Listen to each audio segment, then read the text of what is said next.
Hi guys, मैं हूं आकाश और आज हम जानने वाले हैं कि आखिर क्यों अब नया भारत किसी से क्यों नहीं डरता। और अगर आप भी हाथों से नोटों को गिनते हैं तो ये चीज आपकी उम्र को 10 साल तक कम कर सकती है। साथ ही साथ क्या कभी आपने सोचा है कि आखिर हमें कभी भी येलो कलर के चार्जर से अपने फोन को चार्ज क्यों नहीं करना चाहिए? मिलेगा सबका जवाब। चलिए शुरू करते हैं आज के नॉलेजेबल अध्याय को। Fact number 15।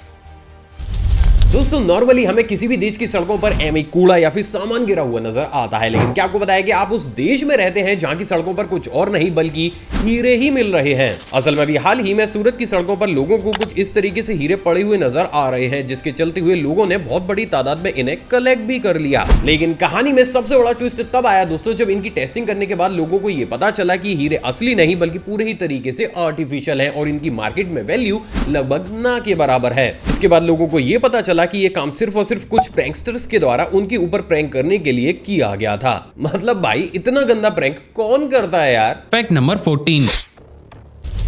फ्रेंड्स, नॉर्मली इस दुनिया में मौजूद महंगी से महंगी और हाईटेक गाड़ियों पर भी आपको सिर्फ और सिर्फ मिरर पर ही वाइपर लगे हुए नजर आएंगे। लेकिन क्या आपको पता है कि शुरुआती दौर में जब गाड़ियों को डिजाइन किया गया था तो इन वाइपर्स को मिरर के साथ साथ हेडलाइट पर भी दिया जाता था। असल में उस समय वेस्टर्न कंट्रीज में जितनी भी गाड़ियों को बनाया जाता था उनके हेडलैम्प्स के ऊपर कुछ इस तरीके से एक मिनी वाइपर को भी इंस्टॉल किया जाता था, जिसका की प्राइमरी काम फॉग या फिर बारिश में भीगी हुई हेडलाइट को कुछ इस तरीके से साफ करना होता था। लेकिन अजीब बात यह है दोस्तों कि इस हाईटेक सी टेक्नोलॉजी को उस समय ठंडे बस्ते में सिर्फ इसलिए डालना पड़ा क्योंकि लोगों ने उस समय इस टेक्नोलॉजी का इस्तेमाल किया ही नहीं, और एक टाइम के बाद कंपनी को यह मैकेनिज्म लगाना गाड़ियों में काफी ज्यादा महंगा पड़ने लगा। But to be very honest, ये एक ऐसी टेक्नोलॉजी है जिसे प्रेजेंट डेट की गाड़ियों में भी जरूर होना चाहिए। रेयर लेकिन impressive. Fact number 13। Guys, normally किसी भी बड़े ट्रांजैक्शन को करने से पहले या फिर बाद में हम अक्सर नोटों को अपने हाथों से गिनते हैं, लेकिन क्या आपको पता है कि अगर आप भी ये काम करते हैं तो सिर्फ यही चीज आपको नॉर्मल इंसानों के कंपैरिजन में 10 साल पहले ही खत्म कर सकती है। कैसे? चलिए समझाता हूं। असल में एक रिपोर्ट के अनुसार ऑलमोस्ट 90% इंडियंस नोट गिनने के लिए थूक का इस्तेमाल करते हैं। लेकिन आप ये जानकर दंग रह जाएंगे, लेकिन जिस नोट को आप छूते हैं उसके ऊपर कुछ इस तरीके से लाखों की तादाद में अलग अलग बैक्टीरियाज मौजूद होते हैं, जो कि नोट काउंटिंग के दौरान बेहद ही आसानी से आपकी बॉडी के अंदर एक्टिव हो जाते हैं। अब उससे भी ज्यादा डरा देने वाली बात यह है दोस्तों कि अगर आप ये काम डेली बेसिस पर करते हैं तो सिर्फ यही बैक्टीरियाज धीरे धीरे आपकी उम्र को कम करने लगते हैं, और ऑन एन एवरेज एक सर्टेन टाइम पीरियड के बाद आपकी उम्र लगभग 10 साल तक कम हो जाती है। तो अगर आप भी ये काम करते हैं तो इसे आज से ही करना बंद कर दें। Fact number 12। गाइस, क्या आपको पता है कि डॉल्फिन एक ऐसी फिश है जिसे जब भी वाटर पार्क या फिर किसी भी एक्वेरियम में रखा जाता है तो उसको खाना देने के साथ साथ बड़े बड़े आइस क्यूब्स यानी कि बर्फ के टुकड़े भी खिलाने पड़ते हैं। लेकिन सवाल तो ये खड़ा होता है कि आखिर एक फिश को बर्फ के टुकड़े खिलाए ही क्यों जाते हैं? असल में एक डॉल्फिन कभी भी डायरेक्टली पानी को नहीं पीती, वो हमेशा ही पानी को अपने फूड से कंज्यूम करती है। अब अगर एक डॉल्फिन नॉर्मल एनवायरनमेंट में समुद्र में मौजूद होती है तो वो जब भी दूसरी मछलियों को खाती है तो उनकी बॉडी में मौजूद 70% पानी को वो सीधा का सीधा एब्जॉर्ब कर लेती है, जिससे उसका पेट भरने के साथ साथ उसे डिहाइड्रेशन भी नहीं होता। लेकिन इससे उलट जब भी किसी भी डॉल्फिन को एक नेचुरल एनवायरनमेंट से बाहर लाकर उसे किसी वाटर पार्क या फिर एक्वेरियम में रख दिया जाता है तो इस कंडीशन में उसे नॉर्मल फूड के साथ साथ डिहाइड्रेशन से बचाने के लिए बहुत बड़ी क्वांटिटी में डेली आइस क्यूब्स भी खिलाई जाती हैं। तो नेक्स्ट टाइम अगर आप किसी भी इंसान को डॉल्फिन को बड़े बड़े आइस क्यूब्स खिलाता हुआ देखें तो टेक्निकली आप उसके परफेक्ट आंसर को भी जानते होंगे। तो गाइस, अगर आज आपने कुछ नया जाना हो तो इस वीडियो को एक लाइक और शेयर जरूर कीजिएगा। Fact number 11। गाइस, क्या आपको पता है कि साल 1980 के आसपास टोयोटा कंपनी की हालत चीन के जैसी हो गई थी? मतलब किसी को भी उनके ऊपर रत्ती भर भरोसा नहीं था। तो वहीं क्या आपको पता है कि उस समय लोगों के प्रति भरोसे को जीतने के लिए टोयोटा कंपनी ने कुछ ऐसा किया जिससे देख आप भी दंग जरूर रह जाएंगे। असल में उस समय टोयोटा ने देश भर में बनी इलीगल बिल्डिंग्स की इंफॉर्मेशन को कलेक्ट करके गवर्नमेंट को पहुंचाया और उनसे ये रिक्वेस्ट की कि जब भी वो इन बिल्डिंग्स को तोड़े तो एक टोयोटा की कार को उनकी टेरेस के ऊपर रख दें। अब गाइस, उससे हुआ कुछ ऐसा कि जैसे ही इन बिल्डिंग्स को तोड़ा गया था तो बहुत सी वेस्टर्न कंट्रीज का ध्यान इन्हीं बिल्डिंग्स की तरफ चला गया। अब क्योंकि हर एक बिल्डिंग के ऊपर अलग अलग मॉडल की टोयोटा कार्स को रखा गया था तो कंपनी ने यह प्रूव करके दिखाया कि हमारी कार की बिल्ड क्वालिटी इतनी ज्यादा है कि भूकंप या फिर किसी भी इमरजेंसी सिचुएशन में वो आपको किसी भी हाल में प्रोटेक्ट कर सकती है। एंड गेस व्हाट, सिर्फ इसी ट्रिक का इस्तेमाल करते हुए टोयोटा की सेल्स बहुत सी वेस्टर्न कंट्रीज में एक झटके में ही दुगनी स्पीड से बढ़ने लगी। एंड ऑनेस्टली इसे ही मार्केटिंग की सबसे ज्यादा सफल रणनीतियों में से भी एक रणनीति माना जाता है। सच में दमदार। Fact number 10। गाइस क्या आपको बताया कि अभी हाल ही में जापान ने अपने पुलिस ऑफिसर्स को फिट और अट्रैक्टिव बनाए रखने के लिए एक बेहद यूनिक ट्रेनिंग प्रोग्राम को भी डेवलप किया है, जिसके तहत उन सभी ऑफिसर्स को हर 6 महीने में कुछ इस तरीके से एक हर्डल मैराथन को कंप्लीट करना होता है और जो भी ऑफिसर बिना चोट लगे इस मैराथन को एक सर्टेन टाइम पीरियड में कंप्लीट कर लेता है उसे अलग से प्राइज मनी मिलने के साथ साथ कंट्री को सभी मौका दिया जाता है, जबकि जो भी ऑफिसर इस तरीके की मैराथन को कंप्लीट नहीं कर पाता है उसे 6 महीने के लिए सर्विस से हटा दिया जाता है। और ऐसा सिर्फ और सिर्फ पुलिस ऑफिसर्स को एक्टिव और चुस्त बनाने के लिए किया गया है। वैसे क्या इस चीज को मतलब आप समझ तो गए ही होंगे मैं क्या बोलना चाहता हूं, तो नीचे कमेंट में इसका आंसर दे दीजिएगा, क्योंकि पूरा बोलकर मैं इस चैनल को बंद नहीं कराना चाहता। Fact number 9। गाइस जनरली किसी भी शादी, इंपॉर्टेंट मीटिंग या फिर फेस्टिवल में इंपॉर्टेंट मोमेंट्स को कैप्चर करने के लिए फोटोग्राफर्स को हायर किया जाता है, लेकिन क्या आपको पता है कि प्रेजेंट डेट में ऑस्ट्रेलिया में ऐसा कुछ भी नहीं होता। असल में एक ऑस्ट्रेलियाई कंपनी ने इंडियन इंजीनियर के साथ मिलकर एक बेहद यूनिक सेल्फी मिरर को भी बनाकर तैयार कर लिया है, जिसे किसी भी मीटिंग या फिर इंपॉर्टेंट प्लेस पर कुछ इस तरीके से इंस्टॉल किया जा सकता है, जिसके बाद आप बेहद ही आसानी से इस मिरर को एज अ कैमरा इस्तेमाल कर सकते हैं। सिर्फ इतना ही नहीं बल्कि इस मिरर में इस्तेमाल किए गए एआई के द्वारा आप अपनी फोटो को हैंड टू हैंड एडिट करने के साथ साथ उसका एक साफ प्रिंट भी ले सकते हैं। अब इंटरेस्टिंग बात यह है दोस्तों कि क्योंकि टेक्नोलॉजी ऑस्ट्रेलिया में काफी तेज स्पीड के साथ फेमस हो रही है, साथ ही साथ क्योंकि इसे बनाने में एक इंडियन इंजीनियर का भी हाथ है, तो मे बी आगे आने वाले समय में ये चीज हमें हमारे देश भारत में भी देखने को जरूर मिलेगी। तो आप ये कह सकते हैं कि फ्यूचर में हमारे देश में क्या आने वाला है ये आज ही आप जान चुके हैं। Fact number 8।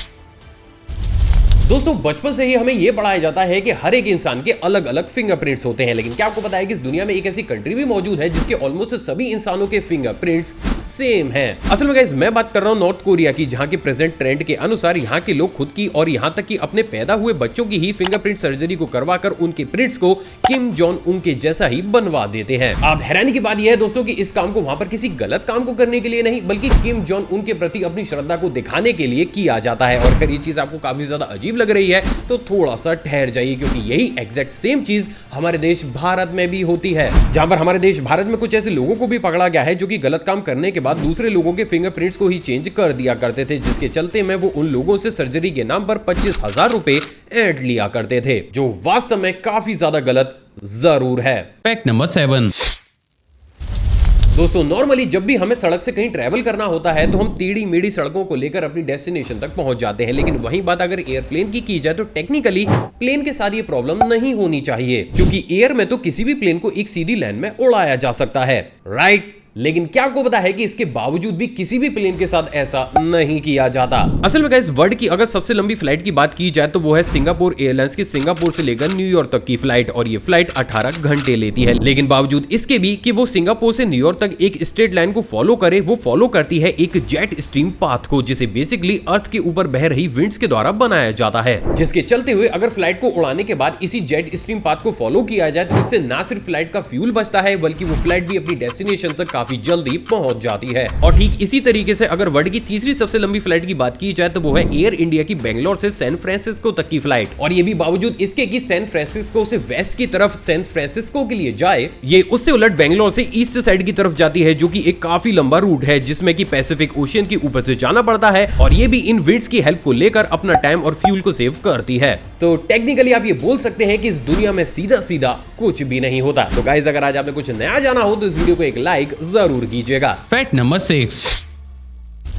दोस्तों इस इमेज को देखिए, जिसे देखने के बाद आपको भी ये लग रहा होगा कि शायद एक चोर ने अलग अलग मार्केट में जाकर अलग अलग चीजें चुराई हैं और उसी के ही बैग से ये सारी चीजों को निकाल कर रखा गया है। लेकिन क्या आपको पता है कि ये सारी चीजें किसी बैग से नहीं बल्कि इंसान के पेट के अंदर से निकली है। असल में ये वाकया है पंजाब के मेडिसिटी हॉस्पिटल का, जहां पर जब एक 40 साल के आदमी के पेट की सर्जरी की गई तो उसके पेट के अंदर से कुछ इस तरीके से earphone, nut bolt, locket, page और काफी ऐसी चीजें निकली जो शायद ठीक आज से पहले आपने देखी तक नहीं होंगी। एंड ऑनेस्टली ये चीज सबके लिए काफी ज्यादा शॉकिंग थी कि भला एक इंसान ये सारी चीजों को खाएगा ही क्यों। मतलब भाई स्वच्छ भारत अभियान को ये इंसान को ज्यादा ही सीरियस ले गया। Fact number 5।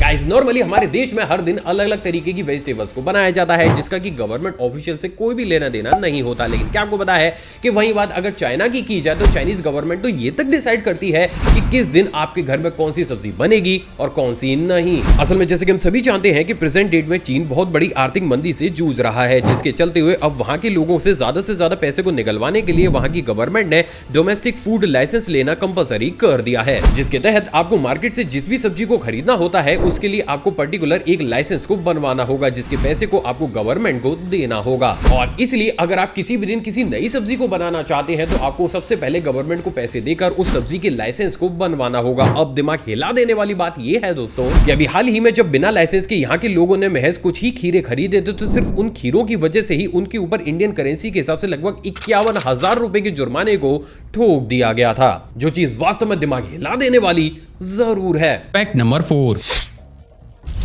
गाइस आप भी विजय माल्या और नीरव मोदी के महान कारनामों के बारे में तो जरूर जानते होंगे, जो कि बेसिकली आजकल हमें यूके में घूमते हुए नजर आते हैं। लेकिन आप ये जानकर दंग रह जाएंगे, लेकिन एक रिपोर्ट के अनुसार इस पूरी दुनिया की हर एक कंट्री में जो भी इंसान बहुत बड़े स्केल पर फ्रॉड करता है उसका स्ट्रिक्ट 95% इंसान यूके में ही जाकर रहता है। तो फिर आखिर ऐसे में ये सवाल तो जरूर खड़ा होता है कि आखिर फिर यूके इन तरीके के लोगों को एक्सेप्ट करता ही क्यों है, और आखिर क्यों इन लोगों के लिए यूके सबसे पहली प्रेफरेंस बनी रहती है। असल में यूके की पॉलिसी के अनुसार अगर कोई भी विदेशी उनकी कंट्री में आकर 2 मिलियन पाउंड यानी कि इंडियन करेंसी के हिसाब से लगभग 20 करोड़ रुपए इन्वेस्ट कर देता है तो यूके उन्हें गोल्डन वीजा देने के साथ साथ सिक्योरिटी भी देता है। हालांकि ऐसा नहीं है कि फ्रॉड करने के बाद उनके ऊपर यूके की कोर्ट में केस नहीं चलता, लेकिन सच्चाई यही है कि क्योंकि यूके को बहुत बड़े स्केल पर ये प्रॉफिट प्रोवाइड कराते हैं तो यूके की अदालत में सालों साल इनके ऊपर केस लटके रहते हैं और ये बेहद ही आसानी से अपनी लग्जरी जिंदगी को यूके में जीते रहते हैं। सो फाइनली अब आप ये भी जानते हैं कि क्यों आखिर इन तरीके के लोग सबसे पहले यूके में ही जाकर बस जाते हैं। Fact number 3।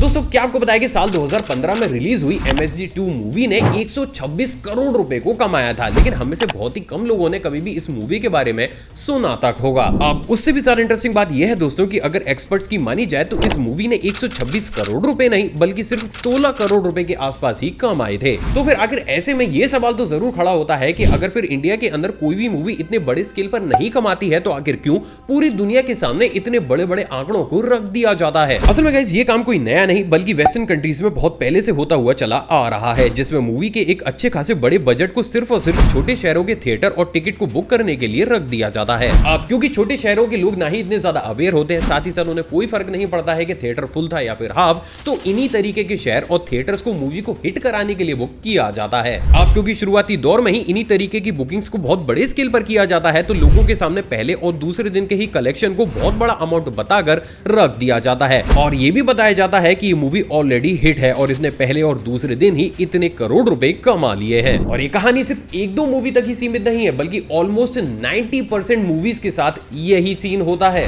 लेकिन क्योंकि अब वेस्टर्न कंट्रीज में लोग काफी ज्यादा अवेयर हो चुके हैं तो अब वहां पर ये टेक्निक का इस्तेमाल नहीं किया जाता। तो कोई बात नहीं गाइस, इंडियन ऑडियंस को अवेयर करने की जिम्मेदारी हमारी और उसके लिए आपको इस वीडियो को ज्यादा से ज्यादा शेयर जरूर करना पड़ेगा। Fact number 2। आखिर क्यों हमें कभी भी येलो कलर के चार्जर से अपने फोन को चार्ज क्यों नहीं करना चाहिए। असल में गाइस भले ही चीज आपको सुनने में काफी ज्यादा अजीब लग रही हो और आपके दिमाग में ये भी आ रहा हो कि भले ही चार्जर के कलर से चार्जिंग का क्या लेना देना है, तो मैं आपको बता दूं कि अगर आप प्रेजेंट डेट में अगर किसी भी येलो कलर के चार्जर को मार्केट से लेने जाएंगे तो बहुत बड़े ऐसे चांसेस हैं कि वो चार्जर आपके फोन के साथ कुछ ऐसा कर दे जिससे देख आप सिर्फ और सिर्फ पछताएं। तो फिर आखिर ऐसे में क्या है इस येलो चार्जर की कहानी और क्यों हमें इसका इस्तेमाल करने से बचना चाहिए, चलिए आज इस पूरे ही सिनेरियो को डिस्कस कर लेते हैं। असल में गाइस इस येलो चार्जर को आज से कुछ समय पहले चीन में बनाकर तैयार किया गया था, जिसके अंदर बेसिकली 5 छोटे छोटे कैपेसिटर्स को लगाया जाता है, जिसका की प्राइमरी काम एक पॉइंट तक ज्यादा से ज्यादा पावर को कलेक्ट करना होता है। लेकिन जैसे ही इन कैपेसिटर्स में पावर एक सर्टेन कलेक्टिव एरिया से ज्यादा हो जाती है तो after a certain time period ये एक ही झटके में बहुत बड़े स्केल पर उस इलेक्ट्रिसिटी को बाईपास करके आपके फोन के बोर्ड तक पहुंचा देते हैं। आप क्योंकि पूरा ही scenario within a seconds होता है तो भले ही आपके फोन के अंदर वोल्टेज कंट्रोलर लगा हुआ हो या फिर ना लगा हुआ हो, बहुत बड़े चांसेस ऐसे होते हैं कि आपके फोन का मदरबोर्ड फूक जाए। तो फिर आखिर ऐसे में अब ये बात करते हैं कि फिर इस चार्जर को बनाया ही क्यों गया है। असल में गाइस ये तो हम सभी को पता है कि प्रेजेंट डेट में एशिया में मोबाइल एसेसरीज सबसे बड़े स्केल में चाइना के अंदर ही बनती है और चाइना इस समय फाइनेंशियल क्राइसिस से बहुत बड़े स्केल पर जूझ रहा है, जिसके चलते हुए चाइना ने खुद ही कुछ इस तरीके के एक चार्जर को डेवलप कर दिया है ताकि ओवरऑल एशिया में ज्यादा से ज्यादा मोबाइल फोन डैमेज हो और आप उनकी एसेसरीज परचेज करने के साथ साथ उन मोबाइल फोन को भी परचेज करें। हालांकि जब ये चीज छोटे स्केल में चाइनीज मार्केट के अंदर दिखाई दी तो चाइना ने इस बात का भी दावा किया है कि उन्होंने इस चीज को कंट्रोल कर लिया है, लेकिन प्रैक्टिकली ये कोई भी नहीं जानता है कि क्या वास्तव में चाइना इन तरीके के चार्जर्स को एक्सपोर्ट करता है या फिर नहीं। तो फिर अगर ऐसे में इसका सॉल्यूशन सिर्फ और सिर्फ यही है कि आप अपने फोन को हमेशा ही किसी अच्छी क्वालिटी वाले चार्जर या फिर किसी कंपनी के चार्जर का इस्तेमाल करते हुए ही चार्ज करें। साथ ही साथ इस फैक्ट को खत्म करने से पहले मैं आपको बता दूं कि ये चीज सिर्फ चार्जर तक ही सीमित नहीं है, बल्कि मार्केट में बहुत सी ऐसी यूएसबी पेन ड्राइव्स भी मौजूद है जिसका की प्राइमरी काम सिर्फ और सिर्फ यही करना होता है। तो इन शॉर्ट आप कह सकते हैं कि आगे आने वाले समय में आप अपने लैपटॉप, मोबाइल फोन या फिर इलेक्ट्रॉनिक गैजेट्स का जितना हो सके उतना ज्यादा से ज्यादा ख्याल रखें। Fact number 1।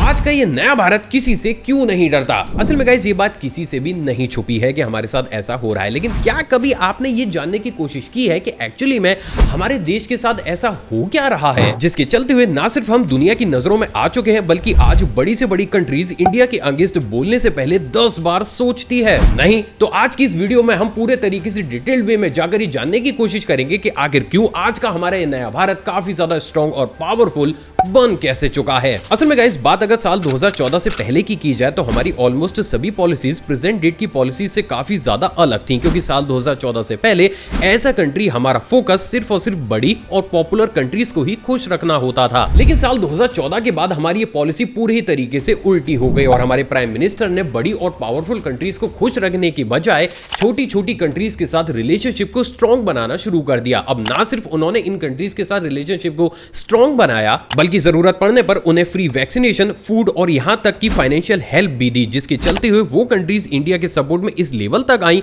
कि वो बड़े बड़े कंट्रीज के सामने भी इंडिया का सपोर्ट लेने से नहीं घबराती। अब अगर इसी चीज को खुले दिमाग से सोचा जाए तो ये एक बहुत बड़ा रीजन है जिसके चलते हुए सामने वाली कंट्री चाहे कितनी ही पावरफुल और स्ट्रॉन्ग क्यों ना हो, वो कभी भी इंडिया को दबाने से पहले 10 बार सोचती है, क्योंकि उन्हें कहीं ना कहीं ये पता है कि अगर आज उन्होंने इंडिया के साथ कोई भी जबरदस्ती करी तो उसका जवाब सिर्फ इंडिया नहीं बल्कि इस वर्ल्ड में मौजूद बहुत सी कंट्रीज एक साथ देंगी। और ये तो कोई भी नहीं चाहता है कि वो दुनिया में मौजूद बाकी की मेजॉरिटी ऑफ कंट्रीज को एक झटके में ही अपने अगेंस्ट कर ले। इसके साथ ही हमारे देश ने टाइम टू टाइम ये भी क्लियर किया है कि वो अपने देश के नागरिकों की सेफ्टी के लिए भी किसी भी हद तक जा सकते हैं, फिर वो चाहे यूक्रेन से स्टूडेंट्स को बाहर निकलवाना हो या फिर तालिबान में रह रहे इंडियंस को वापस सेफली देश लाना हो। अब यहाँ पर इस बात को गौर कीजिएगा दोस्तों कि यूक्रेन के मामले में बड़े से बड़े देश भी यूक्रेन में वॉर को थाम कर अपने नागरिकों को सेफली वापस अपने कंट्री नहीं ला पाए थे। ये सिर्फ हमारी कंट्री की ही दम थी जिसने ऐसा करके दिखाया, जिसके चलते हुए ना सिर्फ दूसरी कंट्रीज के लिए ये एक मिसाल बनी बल्कि पूरी दुनिया में मौजूद बहुत से वर्ल्ड क्लास लीडर ने सबके सामने आकर ये बोला कि इस सेक्टर में हमें इंडिया से सीखने की जरूरत है, जो नो डाउट अपने आप में ही एक बहुत बड़ी जीत थी। तो वहीं दोस्तों अब बात अगर रिलेशनशिप से हटकर फाइनेंशियली स्ट्रॉन्ग बनने की जाए